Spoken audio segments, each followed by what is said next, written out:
था। 136 पतियों ने अपनी पत्नियों को इलाहाबाद से वापस बुला लिया। अब आलोक मौर्य है, ज्योति मौर्य के हस्बैंड, कायदे से खुद भी नहीं पढ़े होंगे बेचारे। और प्रेम में किसी को क्या बदनाम करना। तुम्हारी पत्नी थी, तुम उससे प्रेम करते थे, प्रेम में ही तो पढ़ाए थे। मिर्जापुर में एक आदमी ने अपनी वाइफ की शादी कराई है 10 दिन पहले।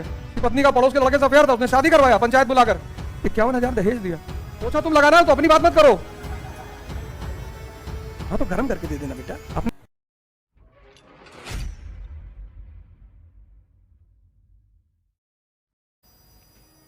अब वो बेचारी एसडीएम है ज्योति मौर्य, उसके पीछे पड़ गए।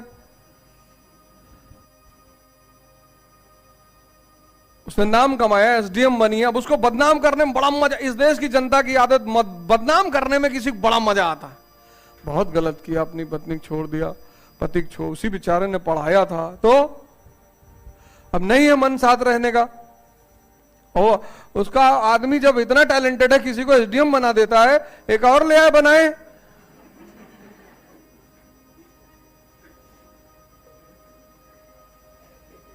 जब तुम्हारे पास इतना टैलेंट है तो एक और बना दो।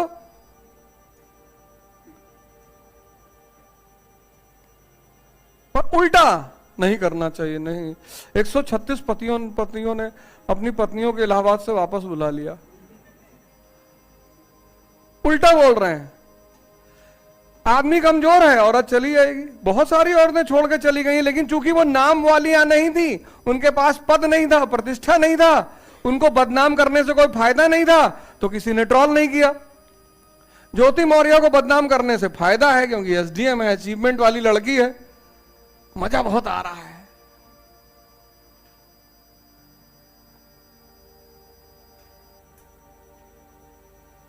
इस देश का आदमी उल्टा करता है, उल्टा।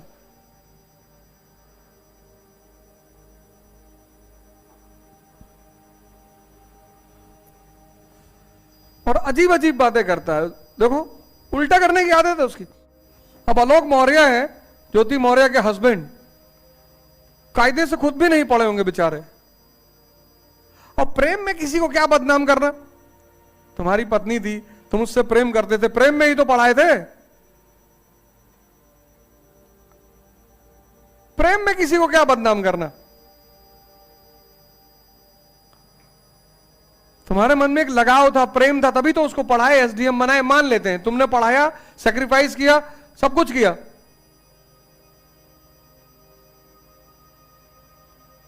प्रेम तो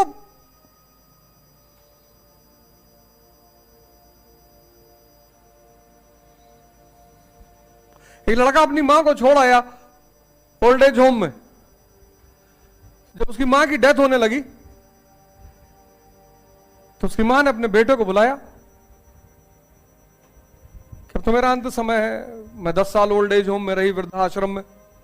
बेटा मेरा एक काम कर देना, एक फ्रिज रखवा देना, एक खाना गर्म करने वाला रखवा देना, एसी लगवा देना।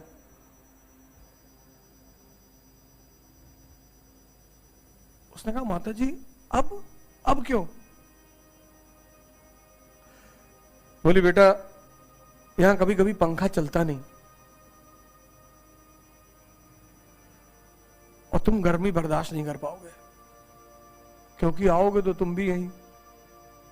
तुमको ठंडा खाने की आदत नहीं है बेटा। सोचो, वो 10 साल वृद्धाश्रम में रही, मर रही है, मां है, लेकिन प्रेम में उसको अपने पुत्र की चिंता है कि अगर उसको यहां आना पड़े तो उसको दिक्कत ना हो।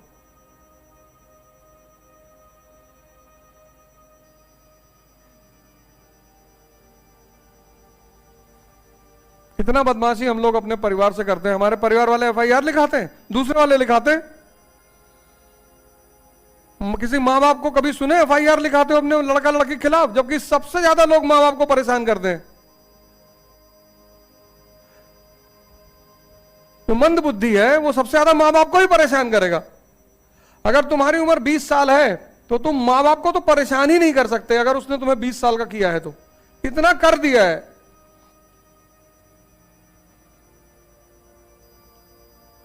प्रेम में किसी को क्या बदनाम करना। और शक्ति है तो किसी को क्या बदनाम करना। इसका मतलब आपके पास दोनों नहीं है, न शक्ति है न प्रेम है। मिर्जापुर में एक आदमी ने अपनी वाइफ की शादी कराई है 10 दिन पहले। उसकी पत्नी का पड़ोस के लड़के से अफेयर था, उसने शादी करवाया पंचायत बुलाकर, 51,000 दहेज दिया, कहा जाओ खुश रहो।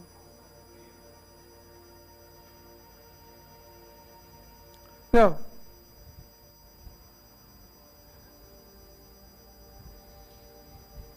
मेरठ में पति ने पहले पत्नी गोली मारी फिर खुद को मारा, 10 दिन पहले घटना है। शूटिंग चल रही थी भारत समाचार पे, तो वहीं बैठे हुए तो देख रहे थे। मेरे घर में तो टीवी है नहीं। कबीर से एक लड़के ने आके पूछा कि शादी करना चाहिए, तो बोले यार वो पहाड़ के ऊपर एक महात्मा जी रहते हैं, चलो उनसे मिला लाएं तब बताएं। तो ले गए,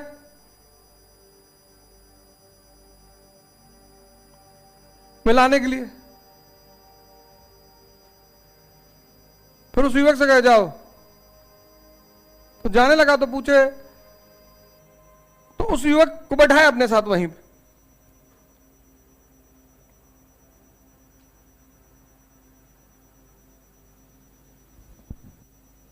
फिर उससे पूछे क्या क्वेश्चन पूछे तो तुम? कहा शादी करनी चाहिए कि नहीं करनी चाहिए। कहा अच्छा। फिर वहां से चले, थोड़ा सा पहाड़ पे उतरे, फिर पूछे कि तुम कुछ पूछे थे मुझसे। कहा वो पूछे थे शादी करनी चाहिए कि नहीं करनी चाहिए। फिर उतर आए पहाड़ पे, 3 घंटा बीत गया यही बात करते करते।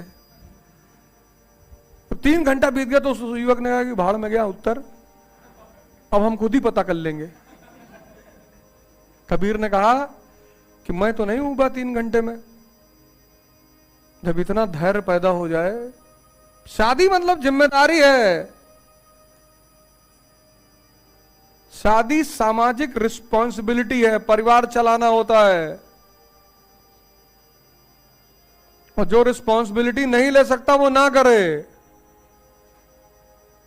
और दोनों की है, अब तो स्त्रियां भी काम कर रही हैं, तो दोनों की है। अब जो पहले घर आए वो खाना बनाए। मान लो लड़के की जॉब 5 बजे खत्म हो रही है और लड़की की 7 बजे, तो लड़की का वेट ना करे, तो 2 घंटे में बर्तन वर्तन धो के खाना वाना बना के तैयार रखे। ये नहीं कि तुम स्त्री हो, तुम्हारा धर्म है खाना बनाना, कोई धर्म नहीं, अब बदल गया। अब तुम पहले आ रहे हो, पहले तुम बनाओगे। पोछा तुम लगाना तो अपनी बात मत करो।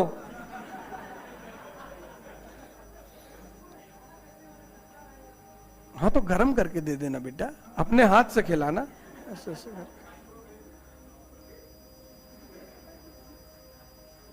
कहती नहीं है बीड़ी जलाइले जिगर से पिया जिगर में बड़ी आग। तो तुम जो है कैसी बातें कर रहे हो बच्चों जैसी? सब गाने तुम्हारे लिए ही बने थे।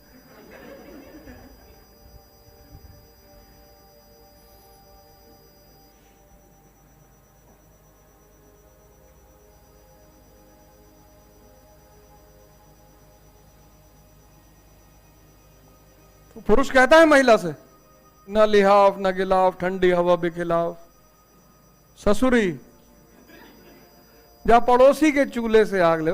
क्या जरूरत, जिगर में बड़ी आग है, वहां से क्या लेने की जरूरत? तुम ज्ञान से सुना नहीं उस गाने को? जो जिगर का टुकड़ा है उसको जिगर की ही आग देना है।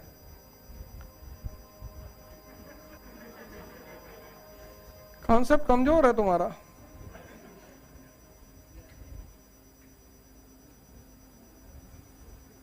ना यार तुम किताब कायदे से पढ़ो ना, तुम पिक्चर देखो कायदे से। तुम लोग यार करते क्या हो, हमको तो यही बहुत टेंशन है।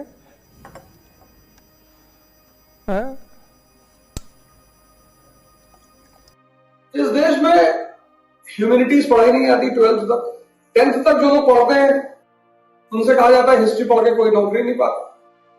और फिर वही लोग आकर आईएएस की तैयारी करते हैं बिना आधार बिना बेस। साइंस के बच्चे को ह्यूमैनिटीज का अप्रोच ही नहीं पता। तो कुल मिलाकर जब आप ग्रेजुएशन के बाद तैयारी करने जाते हैं तो 2 लाख रुपए फीस का शुद्ध नुकसान होता है बिना बेस। श्री यथार्थ 18 मई से एनसीईआरटी कोर्स शुरू करने जा रही है 4:30 बजे से लेकर 6:30 बजे शाम। 12 से 15 महीने में आपका पूरा बेसिक्स क्लियर कर दिया जाएगा। जितने भी लोग 12th कर चुके हैं उनके लिए तो बहुत अच्छा अवसर है। 12th के बाद जो ग्रेजुएशन फर्स्ट 12 कर चुके हैं, ग्रेजुएशन फर्स्ट ईयर में है, सेकेंड ईयर में, थर्ड ईयर में, उनके लिए बहुत अच्छा अवसर है, बहुत बेहतरीन अवसर है उनके लिए यहाँ आकर 4:30 से 6:30 में एनसीईआरटी के इस कोर्स को ज्वाइन करें। और सबसे अच्छी बात क्या है, आपका 12 से 15 महीने के बीच में पूरी एनसीईआरटी कराई जाएगी, जिससे कि जब आप जीएस की कोचिंग ज्वाइन करें तो आपको ये ना पूछना रहे कि इकोनॉमी क्यों पढ़नी चाहिए, हिस्ट्री क्यों पढ़नी चाहिए, ज्योग्राफी क्यों पढ़नी चाहिए। और इस कार्यक्रम को मैं खुद लीड कर रहा हूं, मेरे नेतृत्व में यह कार्यक्रम चलेगा। यहाँ पर यथार्थ 4:30 बजे से 6:30